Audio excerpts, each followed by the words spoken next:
Hello dear students, welcome to JK civil services. हम आपको पढ़ाने जा रहे हैं नर्सिंग स्टूडेंट्स के लिए, एफएमपीएसडब्ल्यूएस के लिए, एमएमपीएसडब्ल्यू के लिए क्लासेस जारी हो रही है इस ऐप पे, जेके सिविल सर्विसेज ऐप पे बेटा। लेकिन जो आज मेरा टॉपिक है वो एज ए डेमो है बेटा। किस पे? वो है प्रेगनेंसी इंड्यूस्ड हाइपरटेंशन। चलो बेटा हम स्टार्ट करने जा रहे हैं। क्या स्टार्ट करने जा रहे हैं? Pregnancy induced hypertension. देखो बेटा, प्रेगनेंसी इंड्यूस्ड हाइपरटेंशन जो है, as it name itself indicates that what I am. Pregnancy की वजह से अगर हाइपरटेंशन होगा, प्रेगनेंसी की वजह से अगर बीपी रेज होगा, then we call as pregnancy induced hypertension. ठीक है बेटा। देखो, प्रेगनेंसी इंड्यूस्ड हाइपरटेंशन जो है बेटा, इसमें 3 डिजीजेस है, इसमें 3 टाइप्स है, इसमें 3 टाइप्स है। कौन कौन से है बेटा? प्री इक्लैम्पशिया है, इसमें इक्लैम्पशिया है, और gestational hypertension. Pre eclampsia, first one we will discuss about pre eclampsia. Pre eclampsia क्या होता है बेटा? ये एक मल्टी सिस्टम डिसऑर्डर है, ये एक मल्टी सिस्टम डिसऑर्डर है। Multi system disorder indicates that it involves all the systems, it involves all the systems. देखो बेटा, इसके बाद क्या है, मतलब क्या इन्वॉल्व करते हैं ये सिस्टम्स? ये लिवर को भी इन्वॉल्व करता है, ये लंग को भी इन्वॉल्व करता है बेटा, ये किडनी को भी इन्वॉल्व करता है, ये सेंट्रल नर्वस सिस्टम को भी इन्वॉल्व करता है। उसके बाद क्या है? उसके बाद ये है कि इसमें बीपी रेज होता है ग्रेटर देन और equivalent to 140/90 mm of H G millimetre of mercury बेटा। और इसमें प्रोटीन यूरिया होता है। क्या होता है? Protein urea. प्रोटीन्स किसके साथ पास आउट हो जाते हैं? यूरिन के साथ। किसके साथ बेटा? यूरिन के साथ प्रोटीन्स पास आउट होते हैं। कितना? 300 mg/24 आवर्स। समझ आया बेटा? इसके बाद क्या है? After 20 weeks of pregnancy. ये आपको ध्यान में रखना है, याद रखना है। It is a very very important point for the examination point of view. ठीक है बेटा। वहां पे आपको बोलेंगे कि प्रेगनेंसी इंड्यूस्ड हाइपरटेंशन किस वीक पे होता है? That is on 20 week of pregnancy. ठीक है बेटा, 20 वीक ऑफ प्रेगनेंसी। लेकिन जो ये मदर होती है, जो ये सिस्टर होती है, प्रेग्नेंट लेडी होती है, वो पहले क्या होती है? नॉर्मोटेंसिव, नॉर्मोटेंसिव होती है और नॉन प्रोटीन यूरिक। उसको कभी भी नहीं हुआ है बीपी रेज, ना उसको कभी भी प्रोटीन्स पास हुए हैं यूरिन के साथ। समझ आई बात बेटा? गुड। देखो मैंने क्या बोला? प्रेगनेंसी इंड्यूस्ड हाइपरटेंशन जो है, इसमें प्री इक्लैम्पशिया मेनली आपको याद रखना है, मल्टी सिस्टम डिसऑर्डर है, बीपी रेज होता है 140/90, प्रोटीन यूरिया होता है बेटा ग्रेटर देन 300 mg/24 आवर। और मैंने क्या बोला? आफ्टर 20 वीक ऑफ प्रेगनेंसी बेटा। उसके बाद मैंने क्या बोला? ये जो मदर है, इसको कभी भी आज तक बीपी रेज नहीं हुआ है और ना उसको कभी भी प्रोटीन्स यूरिन के साथ पास हुए हैं। गेटिंग बेटा? डन। इसके बाद जो है second type, that is eclampsia, that is eclampsia. अगर हम इक्लैम्पशिया की ओर देखेंगे, ग्रीक वर्ड, ये जो इक्लैम्पशिया है ना, ये एक ग्रीक वर्ड है। क्या है बेटा? Greek word means shaking of the brain, shaking of the brain. अगर हम सिंपल वर्ड्स में बोलेंगे बेटा, it is the shaking of the brain, it is the shaking of the brain. देखो बेटा, अगर हम डेफिनेशन की ओर देखेंगे, इक्लैम्पशिया क्या होता है? इक्लैम्पशिया मैंने बोला, it is a pre eclampsia along with grand mal seizures. Ma'am ये क्या है? इक्लैम्पशिया बेटा, जो इक्लैम्पशिया है, इसमें प्री इक्लैम्पशिया का क्राइटेरिया सारा फुलफिल होता है। जो मैंने अभी तक बोला मल्टी सिस्टम डिसऑर्डर, जो मैंने अभी तक बोला प्रोटीन यूरिया इतना होता है, बीपी रेज इतना होता है आफ्टर 20 वीक्स ऑफ प्रेगनेंसी, अगर वो सारे सिम्टम्स इसमें इंक्लूड होंगे बेटा, along with the grand mal seizures plus grand mal seizures, मतलब ये क्या होता है? अगर इसके बॉडी में एबनॉर्मल मूवमेंट्स होंगे, फर्स्ट अगर वो सारा क्राइटेरिया फुलफिल हुआ प्री इक्लैम्पशिया का, प्लस उसकी बॉडी में एबनॉर्मलिटीज आ गई, then we call as it is that mother is suffering from eclampsia. Getting? Then third one is the gestational hypertension. Gestational hypertension, देखो बेटा, जेस्टेशनल हाइपरटेंशन जो है, इसमें यही डिफरेंस है, इसमें खाली बीपी रेज होता है बस। बीपी कितना रेज होता है? 140/90 mm ऑफ एसजीज। नजर आ रहा है बेटा? अच्छे से clear? Is that clear to everyone? Okay देखो बेटा, बीपी जो है इसमें बीपी कितना रेज होता है 140/90 mm ऑफ एसजीज। समझ आया बेटा? देखो इसमें क्या होता है, अगर हम 4 आवर की डिफरेंस रखेंगे, 4 आवर की डिफरेंस रखेंगे, अगर हमें 3 बार यही रीडिंग आ गई 140/90, 4 आवर गैप रखी, 140/90 फिर से 4 आवर गैप रखी, अगर फिर से बीपी आया 140/90, then we call as it is a gestational hypertension. Getting बेटा?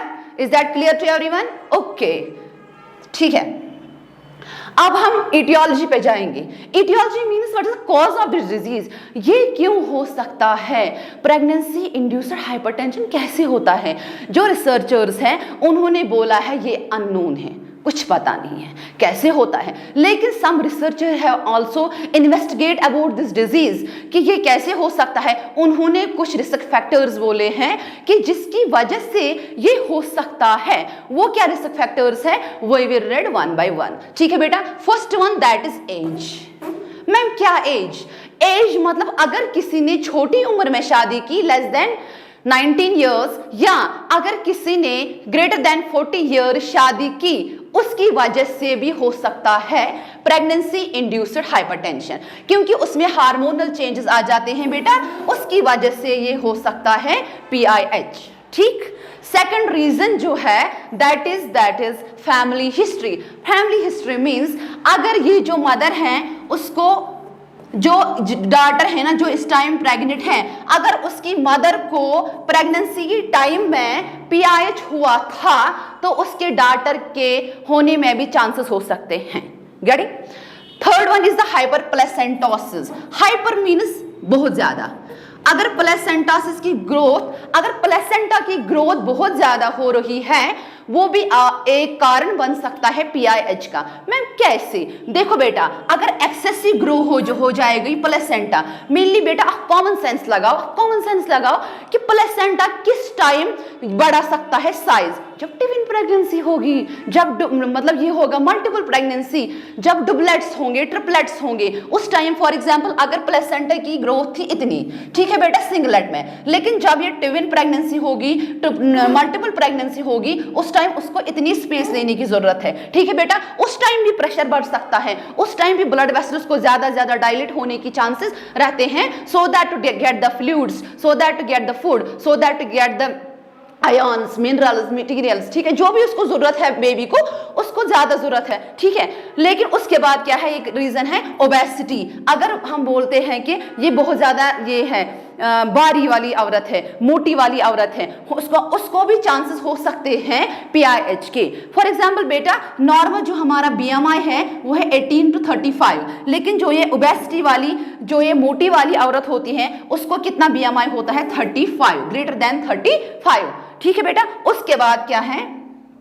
उसके बाद क्या है metabolic disorders. Metabolic disorders means अगर किसी को डायबिटीज है, जिसको हम बोलते हैं शुगर, क्या बोलते हैं बेटा, शुगर, अगर किसी प्रेग्नेंट मदर में ऑलरेडी शुगर है तो वो भी एक कारण बन सकता है PIH के होने में। बेटा कैसे? क्योंकि वो एक प्लाक बनता है, फैटी मश बनाता है, कहाँ की ओर, ब्लड वेसल्स की ओर, वहां पे कंस्ट्रक्शन हो जाती है। जब वहां पे कंस्ट्रक्शन हो जाती है तो वहां से भी BP रेज हो सकता है।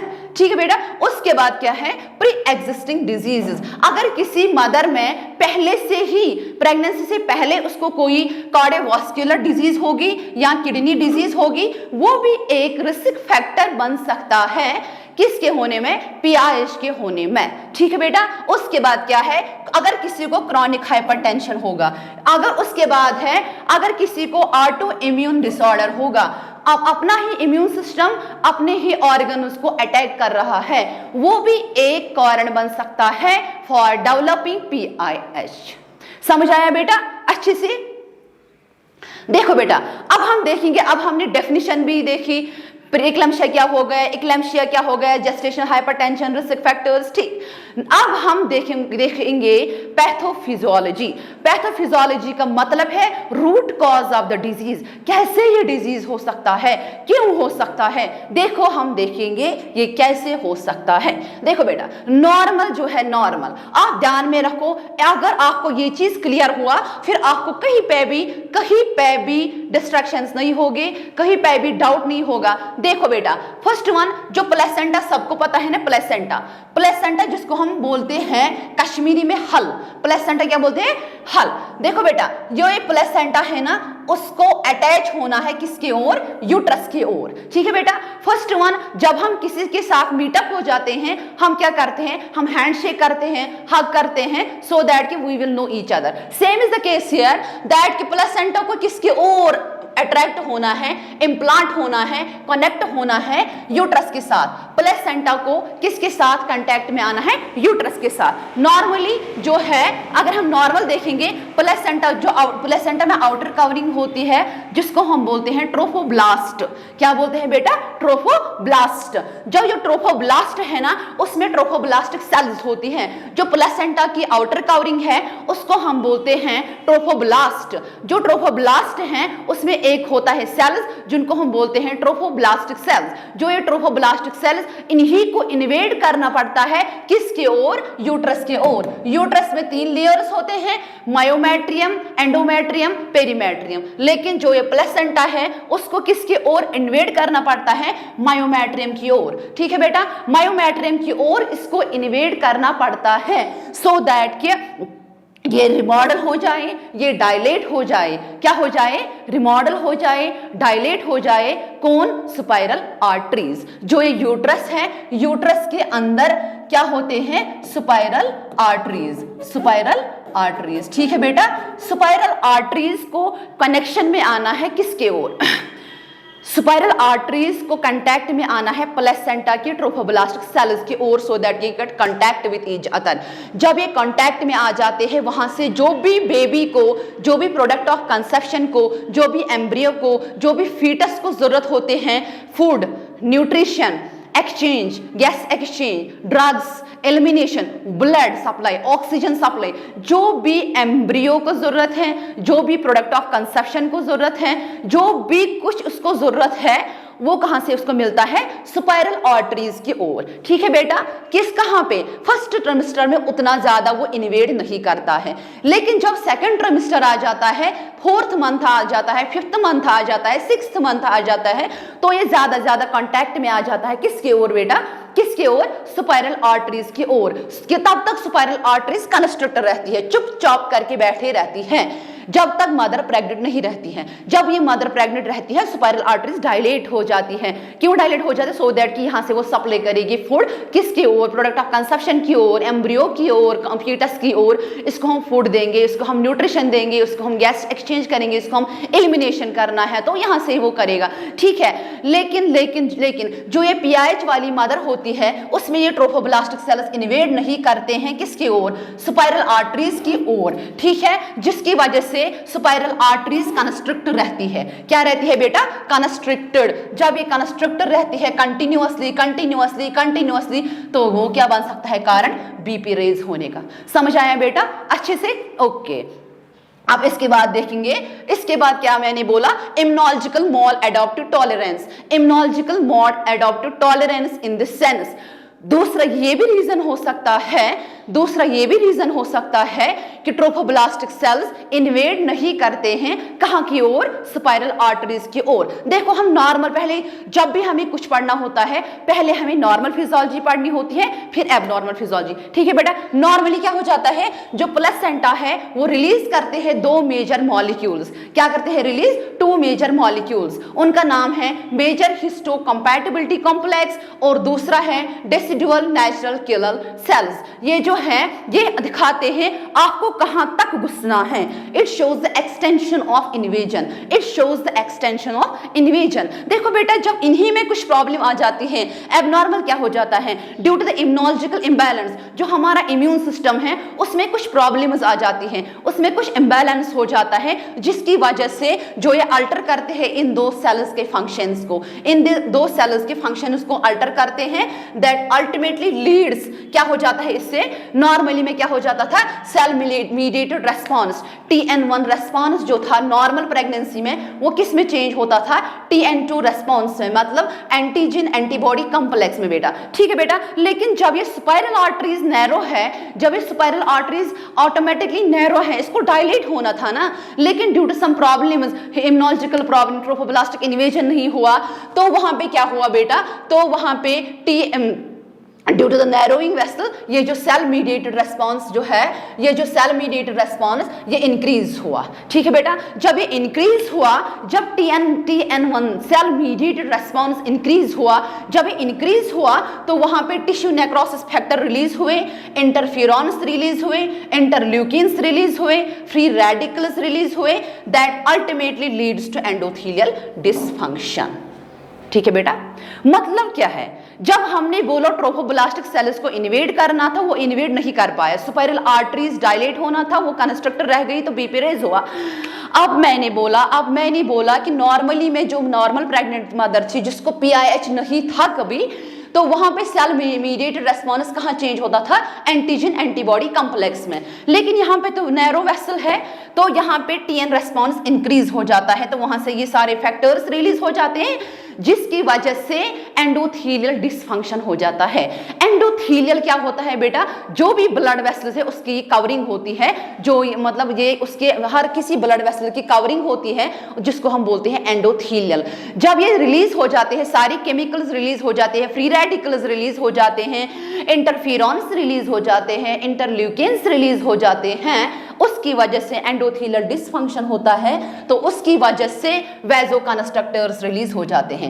जब वैसोकंस्ट्रक्टर्स रिलीज हुए हैं तो बेटा उससे क्या हो जाता है, हाइपरटेंशन। क्या हो जाता है, हाइपरटेंशन। ठीक है बेटा, अब आया समझ कैसे BP रेज हुआ। ठीक, ओके।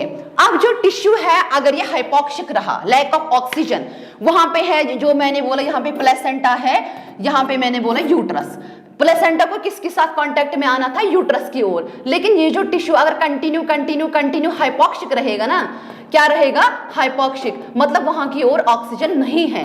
जब वहां पे ऑक्सीजन ही नहीं है तो वहां से एंटी एंजियोजेनिक फैक्टर्स रिलीज हो जाएंगे, यहां से फिर रिलीज हो जाएंगे, क्या रिलीज हो जाएंगे, एंटी एंजियोजेनिक फैक्टर्स, मतलब जो ब्लड वेसल को बनाते थे। फॉर एग्जांपल अगर हमारी एक ब्लड वेसल डिस्ट्रॉय होती, डैमेज होती, तो दूसरी ब्लड वेसल बनती है, लेकिन यहां से उनके लिए अपोजिट मतलब ब्लड वेसल को बनने नहीं देते हैं, तो वहां से वो रिलीज हो जाते हैं। उनका नाम क्या है, सॉल्युबल एफएमएस एंड सॉल्युबल एंडोग्लिन।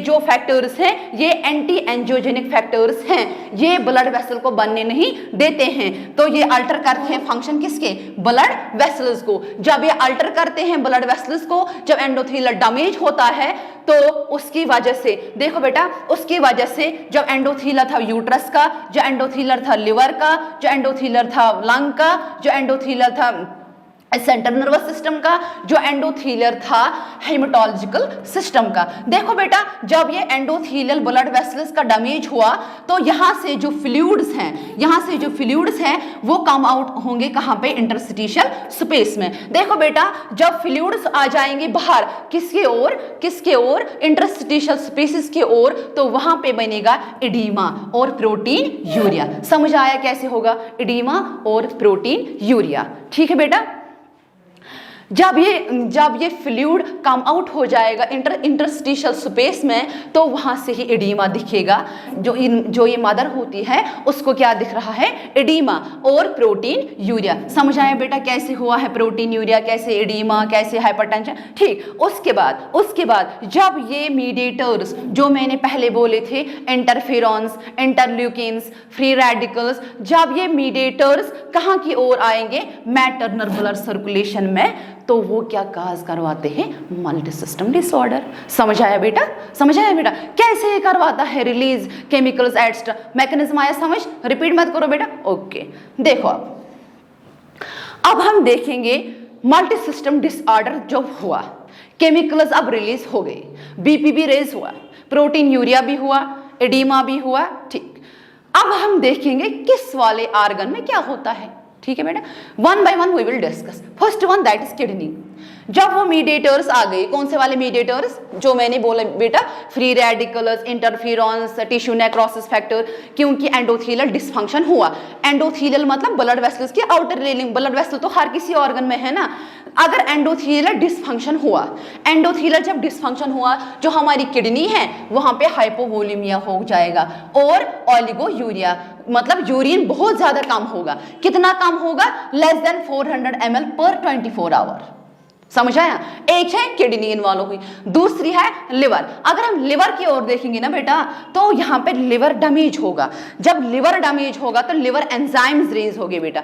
जब लिवर एंजाइम्स रेज होंगे ना, उसकी वजह से जो कैप्सूल होता है हमारे लिवर में, उसमें हिमेटोमा बन जाता है। क्या बन जाता है? हिमेटोमा। हिमेटोमा मतलब ब्लड एक्यूमुलेट हो जाता है। क्या हो जाता है बेटा? ब्लड एक्यूमुलेट हो जाता है। जब ब्लड एक्यूमुलेट हो जाता है, वो उस कैप्सूल को स्ट्रेच थोड़ा सा कर दे। देखो बेटा, ये कैप्सूल इतना है, फॉर एग्जांपल अगर इसमें ब्लड घुसेगा ना, उसको थोड़ा सा गैप मेंटेन, मतलब स्ट्रेच डालेगा ना। जब वो स्ट्रेच डालेगा ना, उस स्ट्रेच की वजह से जो मदर है उसको यहाँ पे फील होता है epigastric pain due to that stretching of the capsule. Right बेटा, are you getting my point? Okay देखो बेटा, मैंने बोला कि लिवर डैमेज हुआ, लिवर में लिवर एंजाइम्स रेज हुए, उसकी वजह से सब कैप्सूलर हिमेटोमा बन गया।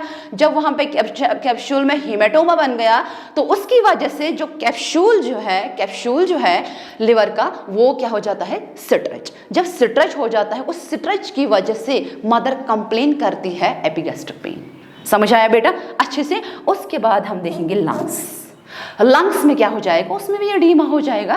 क्या हो जाएगा? Edema. Edema in the sense कि एक्यूमुलेशन ऑफ द फ्लूइड। क्या हो जाता है? Accumulation of the fluid. Okay बेटा, अब हम देखेंगे central nervous system, cardiovascular system. Cardiovascular system में अगर हम देखेंगे तो वहां पे हाइपरटेंशन होगा और वहां पे हार्ट फेलियर दिखेगा।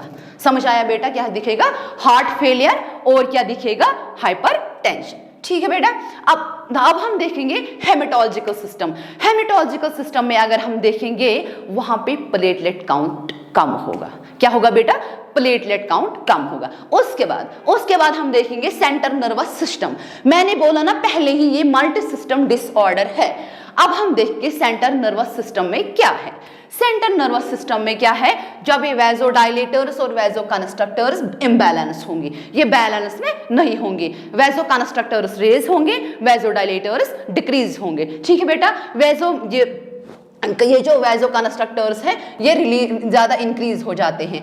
जब वो इंक्रीज हो जाते हैं, तो वहां पे जो मीडिएटर्स जो है ऑलरेडी जो वहां से इंक्रीज हुए हैं, फ्री रेडिकल्स इंक्रीज हुआ है, टिश्यू नेक्रोसिस फैक्टर इंक्रीज हुआ है, इंटरल्यूकिन्स हुआ है इंक्रीज, तो वो भी अगर आ जाएंगे हमारे ब्रेन में, तो वहां पे वो क्या करेंगे? हमें दिख रहा है उस वाले पेशेंट में हेडेक होता है, वो कंप्लीट करता है कि me have a headache, me have a blurring of vision. ठीक है बेटा, उसके बाद वो हमारे जो न्यूरोट्रांसमीटर्स होते हैं वो भी डिस्टर्ब होते हैं। जब न्यूरोट्रांसमीटर्स हमारे डिस्टर्ब होते हैं ब्रेन में, वो कुछ एक्साइटेटरी न्यूरोट्रांसमीटर्स रिलीज करते हैं। क्या करते हैं release? Neurotransmitters, excitatory neurotransmitters. For example glutamate. क्या है बेटा? ग्लूटामेट। जब एक ग्लूटामेट इंक्रीज होगा, ठीक है बेटा, that is the main reason for causing the eclampsia, या जिसको हम कन्वल्शंस बोलते हैं। समझ आया बेटा इक्लेम्शिया कैसे होता है? कैसे होता है प्री इक्लेम्शिया? समझ आया? क्लियर? ओके। अब हम देखेंगे डायग्नोस्टिक इवैल्यूएशन। देखो बेटा, अगर आपको समझ में आ गया पीआईएच क्या है, प्रीक्लेम्शिया क्या है, इक्लेम्शिया क्या है, इसमें मल्टी सिस्टम डिसऑर्डर है, फिर आप कैसे डायग्नोज कर सकते हैं कि इस वाली मदर में पीआईएच है। First one, we will go for the urine examination. हम उसको बोलेंगे कि आप यूरिन एग्जामिनेशन करो। क्यों करेंगे यूरिन एग्जाम? सो दैट हम चेक करेंगे इसको यूरिन के साथ प्रोटीन्स मत है, इसको यूरिन के साथ प्रोटीन्स मत है। दूसरा हम देखेंगे ऑप्थाल्मिक एग्जामिनेशन। मैंने पहले ही बोला, जब ये मीडिएटर्स ब्रेन में जाते हैं तो वो क्या करवाते हैं? Blurring of vision. अगर हम देखेंगे इसको, अगर हम ऐसे ही वर्बली बोलेंगे आपको मत ब्लरिंग ऑफ विजन दिख रहा है, आपको मत हेडेक लग रहा है, वो तो वहां से भी कंप्लीट करेगा, लेकिन हम मेन टेस्ट ये भी करवा सकते हैं, ब्लड वेसल चेकअप। हम देखते हैं कि ब्लड वेसल में कुछ कंस्ट्रक्शंस अगर देख होंगे तो उस रेज होता है बीपी, उससे क्या होता है? Raise BP. ठीक है बेटा, उसके बाद हम मैनेजमेंट की ओर आएंगे। अगर किसी मदर में हमें लगा पीआईएच है, प्री इक्लेम्शिया है, इक्लेम्शिया है, उसके बाद हम मैनेजमेंट की ओर जाएंगे। फर्स्ट वन हम अगर इसको बीपी रेज होगा हम देंगे एंटी हाइपरटेंसिव ड्रग्स। अगर हम इसको देंगे anti hypertensive drugs, first one हम इसको प्रेफर, डॉक्टर जो प्रेफर करता है उसको हम बोलते हैं बीटा ब्लॉकर्स। क्या बोलते हैं बेटा? Beta blockers. जब बीटा ब्लॉकर्स में है एग्जाम्पल प्रोपेनोल एंड लैबेटालॉल। कौन सा वाला ड्रग हम देते हैं? Propranolol and labetalol. ठीक है बेटा। उसके बाद अगर बीटा ब्लॉकर्स ने काम नहीं किया तो हम सीसीबीज देते हैं, कैल्शियम चैनल ब्लॉकर्स। क्या देते हैं बेटा? Calcium channel blockers. Calcium channel blockers में आता है एम्लोडिपिन, फेनोडिपिन। ठीक है बेटा। उसके बाद हम वैजो डायलेटर्स भी देते हैं। क्यों देते हैं? क्योंकि वहां पे वैजो कंस्ट्रक्शन हुई है, हमें डायलेट करना है वेसल को, हम क्या देते हैं? Vasodilators. Example sodium nitroprusside. कौन सा वाला ड्रग देते हैं? Sodium nitroprusside. ठीक है बेटा। उसके बाद अगर मदर को प्री इक्लेम्शिया के साथ साथ प्लस इक्लेम्शिया हुआ, प्री इक्लेम्शिया के साथ साथ इक्लेम्शिया हुआ, तो हम उस टाइम उस वाली मदर, उस वाली सिस्टर को कौन सा वाला ड्रग देते हैं? Magnesium sulphate. It is a very very very very important drug, क्योंकि इससे बहुत सारे क्वेश्चंस आते हैं बेटा, इस पे आपको डीपली पढ़ना है। ठीक है बेटा। मैग्नीशियम सल्फेट जो है ये एक ऑस्मोटिक डायूरेटिक है। क्या है बेटा? Osmotic diuretic. क्या है? Osmotic diuretic. ठीक है बेटा। ये क्या करता है? ये जो सीजर्स आ जाते हैं जिसको हम बोलते हैं मिर्गी, क्या बोलते हैं? मिर्गी, ये उनको रुका सकते हैं। अगर इसका ओवरडोज हुआ, अगर इसका ओवरडोज हुआ तो हम उसको बोलते हैं एंटीडोट। ओवरडोज अगर हुआ तो हम उसको एंटीडोट देते हैं जिसका नाम है कैल्शियम ग्लूकोनेट। क्या है बेटा? उसका नाम क्या है? Calcium gluconate. Thank you so much.